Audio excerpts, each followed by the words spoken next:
এ কোথায় আসলাম যেখানে এত ইঁদুর ঘুরে বেড়াচ্ছে, খাচ্ছে, ওই দেখুন ওইদিকে আবার দুধও খাচ্ছে, আর এই দুধটাই নাকি আবার চন্নামৃত হিসাবে আমাদের দেয়া হবে। ভর্তি ইঁদুর, গন্ধ পুরোপুরি। যেমন অদ্ভুত লাগছে শুনতে, ওইরকমই কিন্তু জায়গাটা খুব সুন্দর দেখতে। এসে গেছি আমরা বিকানেরের কর্ণী মাতা মন্দির। এই পর্বে যেমন আপনাদের ঘোরাবো এই খুব জাগ্রত কিন্তু অদ্ভুত মন্দির, তার সাথে আপনাদেরকে নিয়ে যাব বিকানেরের বিখ্যাত জুনাগড় ফোর্টে, যেখানে মডার্ন ডে সুইমিং পুলের মতন দেখতে, কিন্তু এই জায়গাটা বানানো রানীদের দোল খেলার জন্য। ওইরমই আছে রঙিন ঘর রানীদের সাজগোজের জন্য। কালারফুল, দারুণ লাগছে দেখতে, দারুণ। তার সাথে 50 কেজি তলবারের কথা তো পরে হবেই। তো চলুন শুরু করা যাক বিকানের সাইট সিইং, আর তার সাথে এই নতুন এপিসোড অফ রাজস্থান ভ্রমণ।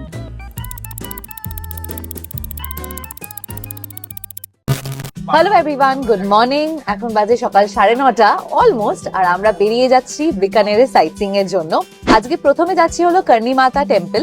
এইটা আমি জানতাম না, ট্রাভেলারের মধ্যে একজন গেস্ট বললেন যে ওখানে নাকি ইঁদুররা পুজো করে, আর ইঁদুর নাকি যেই প্রসাদটা টাচ করে, ছোঁয়ে, ওইটাই আবার আমাদেরকে দেয়া হয়। তো গিয়ে দেখবো কেমন কি, অনেক নাকি ইঁদুর, আমার তো একটু শুনে ভয় হচ্ছে। তো চলুন যাওয়া যাক কর্ণী মাতা মন্দির। আর তার আগে আপনাদেরকে এটাই বলবো যে ভিডিওগুলোকে লাইক এন্ড শেয়ার করবেন, এন্ড চ্যানেলটাকে সাবস্ক্রাইব করতে ভুলবেন না। যারা রাজস্থান ভ্রমণের সবকটা এপিসোড দেখছেন জানেন যে রাজস্থানের হাইওয়ে গুলো খুব সুন্দর। বাহ, পরিষ্কার একটা দিন, আর আমরা এগিয়ে চললাম কর্ণী মাতা মন্দিরের দিকে। আর এই সুন্দর ওয়েদারে একটা সুন্দর জার্নি করতে করতে আমরা বিকানের শহর থেকে 25 কিলোমিটার দূরে আসলাম কর্ণী মাতা মন্দিরে। 10:10 বাজে, আমরা এসে গেছি কর্ণী মাতা মন্দির। জানি না ভেতরে কতটা ভিডিও করতে দেবে, তবু আমি চেষ্টা করব। বলছে নাকি লক্ষ লক্ষ ইঁদুর আছে। তো চলুন যাওয়া যাক। সামনের গেটটা কি সুন্দর।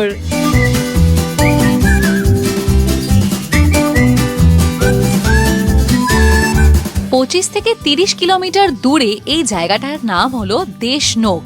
আর এই মন্দিরটাকে কিন্তু শুধু কর্ণী মাতা মন্দির না, এটাকে টেম্পল অফ র্যাটসও বলা হয়। মন্দিরের ভেতরে যতক্ষণ আছি আমাকে ভয়েস ওভারই দিতে হবে, আমাকে মাইক নিয়ে মন্দিরের ভেতরে প্রবেশ করতে দেয়নি। বিংশ শতাব্দীর গোড়ার দিকে বিকানেরের মহারাজা গঙ্গা সিং রাজপুত রীতিতে ভবনটি তার বর্তমান রূপে সম্পন্ন করেছিলেন। এই যে চারিদিকে এত ইঁদুর দেখছেন, বলা হয় 20,000 থেকে 25,000 ইঁদুর আছে এই মন্দিরে, আর এই ইঁদুরদেরকে লোকালসরা বলে কাবা।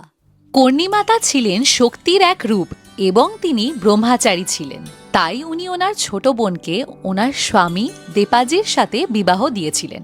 দেপাজির 4 পুত্র ছিল, যাদের মধ্যে সবচেয়ে ছোট ছিল লক্ষণ।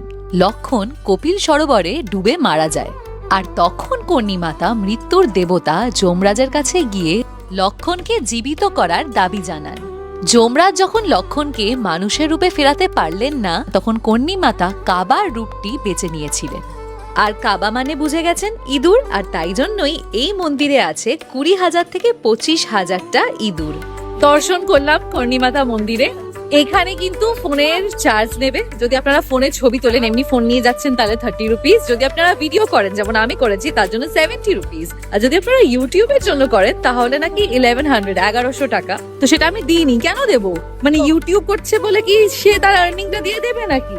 তো আমি সেটা দিইনি। তার জন্য কি করতে হচ্ছে, মাইকটা রেখে দিতে হয়েছে, এমনি ভিডিও করতে হয়েছে। তো তাই করেছি 70 টাকা দিয়ে। তো যাই হোক, ঘুরলাম, ভর্তি ইঁদুর, খাবার দাবার মানে খেয়ে যাচ্ছে, জল খাচ্ছে, দুধ খাচ্ছে, ওদের সেসব দিয়েছে, ছোলা ফোলা, লাড্ডু মাড্ডু সব খাচ্ছে, ভর্তি ইঁদুর, আর তার জন্য একটা গন্ধ পুরোপুরি। কিন্তু খুব সুন্দর ডিটেলস মন্দিরটাতে। এবার আমরা যাচ্ছি জুনাগড় ফোর্ট।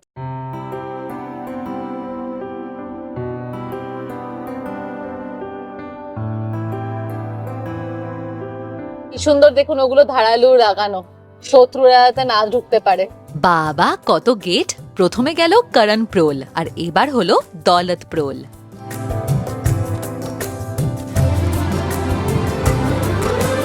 আমি তো গেটই গুনে চলেছি, তারপরে আবার ফতেহ প্রোল আর সুরজ প্রোল।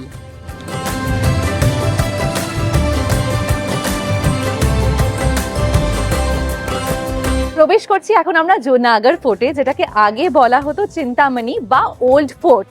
বিশাল বড়, হিউজ। আমরা তো বাইরে কতক্ষণ যে ছবি তুললাম, এত সুন্দর। এবারে চলুন যাওয়া যাক, গিয়ে দেখি যে টিকিটের সিস্টেম কি আছে, কত পার পারসন। কিলার কথা বললে আমার মাথায় আসে জয়সলমের, যোধপুর আর জয়পুর। আমি জানতামই না যে বিকানের এত ইন্টারেস্টিং হতে পারে। ভেবেছিলাম এখানে শুধু ভুজিয়া পাওয়া যায়। কে জানতো যে আমাকে মুগ্ধ করে দেওয়ার মতন এত বিশাল হলো জুনাগড় ফোর্ট। টিকিট প্রাইসটা এখানে মেনশন করা আছে। ইন্ডিয়ান ভিজিটার্স হলো 100 রুপিস, প্লাস 50 দিয়েছে, এবার প্লাস 50টা কিসে সেটা দেখতে হবে। জুনাগড় ফোর্টের টাইমিং হলো সকাল 10টা থেকে সন্ধে 5টা, কিন্তু টিকিট লাস্ট দেওয়া হবে সন্ধে 4:30 নাগাদ। আর এখনকার যে মডার্ন বিকানের, এটা কিন্তু এই ফোর্টকে ঘিরে তৈরি হয়েছে। অনেক সময় হয় যে শহরটা ঘিরে ফোর্ট হয়, এখানে ওইরকম না, এখানে ফোর্ট আর ফোর্টকে ঘিরে পুরো বিকানের শহরটা তৈরি হয়েছে। প্রথমে আমরা যাচ্ছি বিক্রম বিলাসে, আর দেখছেন এখানে আমরা এতজন একসাথে, কারণ যে এখানে নিচ্ছে per person entry ticket 100 rupees, আর ওই যে পার পার্সন 50 রুপিস নিচ্ছে, ওটা কিন্তু গাইডের জন্য। এখানে গাইড নেওয়া কম্পালসারি, আর একটা গাইড ঘোরাবে 15 থেকে 20 জন টুরিস্টকে একসাথে। আর ফোর্ট ঘোরা মানেই হাতে টাইম নিয়ে আসা, 1.5 থেকে 2 ঘন্টা লাগবে এই ফোর্টে। তো প্রথমে এখানে আছে অনেক হাওদা, যেগুলো করে হাতির ওপরে বসা হয়। তারপরে এই লিফটটা দেখছেন, এইটা কিন্তু ইংল্যান্ডের, আর এইটা আগে কাজ করতো, এখন অবশ্যই খারাপ হয়ে গেছে। এইগুলো যে চোখের সামনে দেখছেন, এগুলো কিন্তু পুরোপুরি চাঁদনির তৈরি। ভাবতে পারছেন তখন কি লেভেলের টাকা ছিল এই রাজাদের কাছে। আর যখন রাজা নিয়ে কথা হচ্ছেই, এই রাজার নাম হলো জেনারেল মহারাজা গঙ্গা সিং। ইনি কিন্তু মাত্র 7 বছর বয়সে রাজা হয়ে গেছিলেন। মাত্র 7 বছর বয়সে যখন আমরা বাচ্চারা একদম ডিপেন্ডেন্ট থাকি মা বাবার ওপরে, এখানে বিকানেরের একমাত্র রাজা, উনি কিন্তু 7 বছর বয়সে রাজা হয়ে গেছিলেন। আর অনেক দায়িত্ব ছিল ওনার ওপরে। উনিও ভালো রাজা ছিলেন, কারণ যে বললো যে উনি কিন্তু ওনার প্রজাদের জন্য অনেক কিছু করেছেন। কারেন্ট রাজকুমারী লালগড় প্যালেসে থাকে 2 কিলোমিটার দূরে। যদিও বা সে এখন গাড়িতেই যাতায়াত করে, আগেকার দিনের মতন এই পালকিতে না। এই চামচটা দেখুন, স্পুনটা আপনারা বুঝতে পারবেন যে মাঝখানে একটা লেয়ার দেয়া আছে, যাতে ওখানে ওনার গোপটা আটকে যায় না ভেজে খাওয়ার সময়। এই দেখুন ওনাদের ব্যবহার করা ডাইনিং টেবিল, আর কত কিছু। টাকা থাকলে কি না হয়।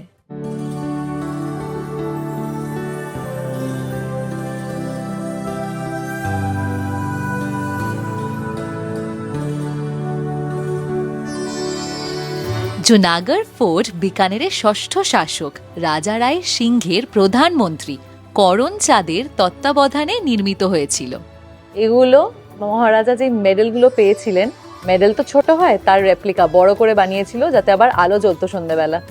রাঠোর এম্পায়ারদের, এখানকার রাজাদের সব থেকে পুরনো সিংহাসন, এটা কিন্তু স্যান্ডেলউডের তৈরি। আর এইগুলো দেখছেন, রাজার যাতে টার্গেট মিস না হয় শিকারের সময়, এই ছোটগুলো আগে ফেলা হতো তুক্কা।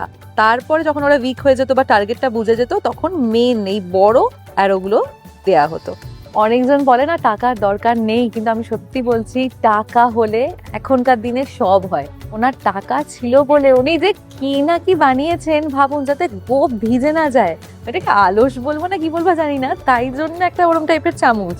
ছোট হয় মেডেলগুলো বলে, তাই জন্য বড় মেডেলের রেপ্লিকা বানিয়েছে, কিন্তু হিউজ, বিশাল। টাকা হলে যে মানে সব হয়, এটাই বোঝা যাচ্ছে। সাইজ দেখে অবশ্যই বুঝতে পারছেন না, মনে হচ্ছে যেন একটা দরজা, তাই না? কিন্তু না, এটা একটা আয়না। ইটালিয়ান মার্বেল আর বেলজিয়ান গ্লাস। এখানে যে বন্দুকটা দেখছেন, এটা হলো 12 ফিটের। বুঝতে পারছেন, মানে 6 ফিটের মানুষই কত লম্বা হয়, সেটা দুটো দাঁড় করিয়ে দিলে যেমন হবে ওইরকম লম্বা। বাপরে বাপ, 3টে সোলজারের ঘাড়ের উপরে রেখে তারপরে চালাতেন, এত বড়। এই যে ফ্যানগুলো দেখছেন, এরকম উঁচু ফ্যান, এরকম ফ্যান আমাদের স্কুলে ছিল। যেহেতু ওইগুলো মিশনারি কনভেন্ট, সেই ব্রিটিশ টাইমের, আমাদের স্কুলের ফাউন্ডেশন 1800 1800 সালে, তাই জন্য এরকম ফ্যান আমাদের স্কুলে আছে। এই বন্দুকটা দেখতে পাচ্ছেন, এই বন্দুকটা হলো 50 কেজি, 50 কেজিজের, হাতির ওপরে রেখে রাজা চালাতেন। এই জুনাগড় ফোর্ট কিন্তু রেড স্যান্ডস্টোনের তৈরি, যেটাকে বলে দলমেরা, আর তার সাথে মার্বেলের কাজ তো বুঝতেই পারছেন। চলুন যাওয়া যাক। এবার হলো ওয়ে টু প্যালেসেস। কত রুম, আদেও কটা মেম্বার ছিল ফ্যামিলিতে কে জানে, এদিকে রুম করে রেখেছে 1000টা। এই জায়গাটা দেখুন, এখানে সব রানীরা বসতেন। মনে করুন নিচে কোনো মিটিং হচ্ছে, কেন নিচে তো মেন জায়গাটা যেখানে মিটিং হতো, আর পর্দা সিস্টেম ছিল, তো রানীরা এখান থেকে বসে দেখতেন আর শুনতেন।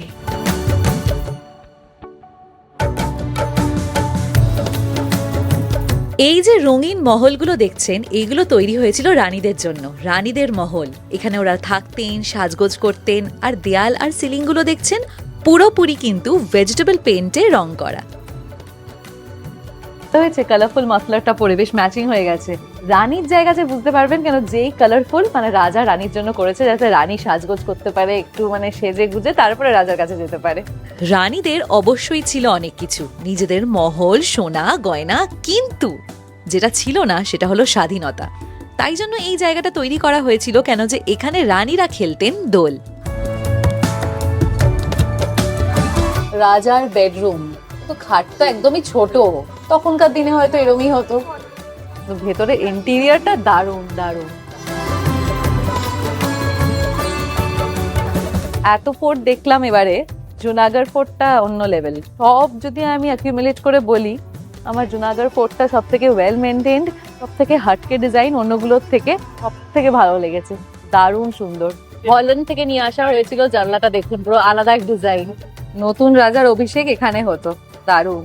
এই যে সিলিং এ এখন যে সোনালী রঙের কাজ দেখছে, এটা কোনো পেইন্ট না, এটা সত্যিই সোনা। কাশ আমাদেরও একটু দিত।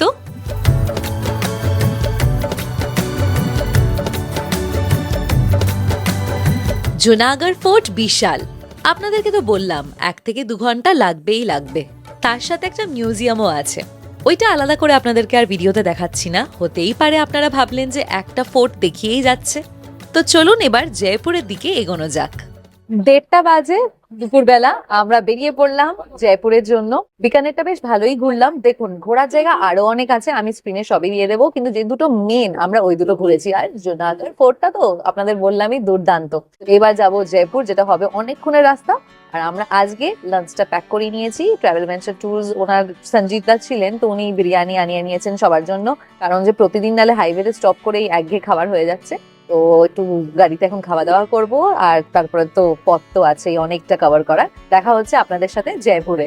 তাহলে আপনাদের সাথে দেখা হচ্ছে এর পরের পর্বে, যেটা শুধু একটা জয়পুর ভ্লগ না, হবে একটা পুরো জয়পুর ট্যুর গাইড। আর ওইটাই হবে এই রাজস্থান ভ্রমণের শেষ পর্ব, যেখানে আমি আপনাদের জানাবো যে জয়পুরে থাকবেন কোথায়, খাওয়া দাওয়া কি করবেন, অবশ্যই কোন কোন জায়গাগুলো ঘুরবেন, আর তার সাথে যারা শপিং করতে ইচ্ছুক কোন মার্কেটে যাবেন আর কি শপিং করবেন। এবারের রাজস্থান ভ্রমণ আমি করেছি ট্রাভেল ভেঞ্চার ট্যুরস এর সাথে। ওনাদের কন্ট্যাক্ট নাম্বার স্ক্রিনে অ্যাজ ওয়েল অ্যাজ ডেসক্রিপশন বক্সে দিয়ে রাখলাম। দেখা হচ্ছে আপনাদের সাথে খুব তাড়াতাড়ি। বাই।